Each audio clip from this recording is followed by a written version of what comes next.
In the late 1800s, early 1900s, we had what was called the Federation drought. Probably the biggest drought that has occurred in European history of this country. There was a lot of overgrazing, there was rabbits, and there was a drought, and they all came together to form this massive devastation. And it changed the landscape irreversibly. People couldn't recognise the country anymore. When you look at some of the erosion that you can see now, it's a legacy of that time.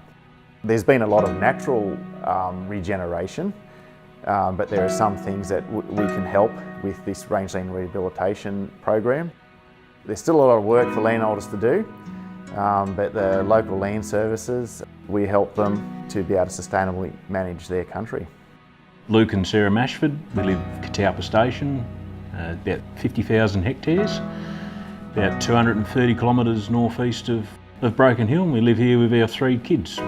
So we bought Katalpa in 2012. We started identifying things that could be better and why we were losing a fair bit of topsoil and where we could improve vegetation, ground cover, water supply. You know, there was a lot to do. Started putting together a bit of a 10-year plan on improvements, and then talking to LLS and with Paul here, where we all sat down with satellite imagery maps, put the overlays on, and then worked out where all the issues were. And so then you go to the toolkit and pick out the right tool.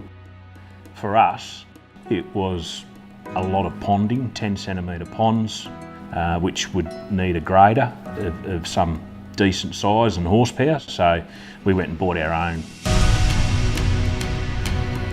We're not stopping any water flow, it's just slowing it down, getting it all back to a bit of a baseline, I guess. Paul has an amazing ability to look at the landscapes, make it work, get all this stuff to fit. They bring an amazing amount of knowledge and experience to the table.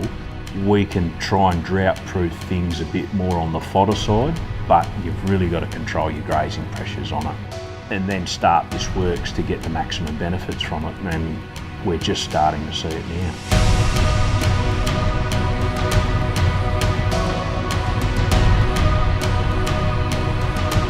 The idea is to rehydrate these dehydrated systems. So you have a rainfall event, and because there's so many erosion features throughout the landscape, the water gets sucked out of the landscape, and it doesn't have time to sort of soak in, sit around, it's just gone. We've been working with Hugh Pringle, who runs the Ecosystem Management Understanding program. There's so much erosion out here, so the scale of the issue is huge, like it's tens of thousands of hectares. So where do you start?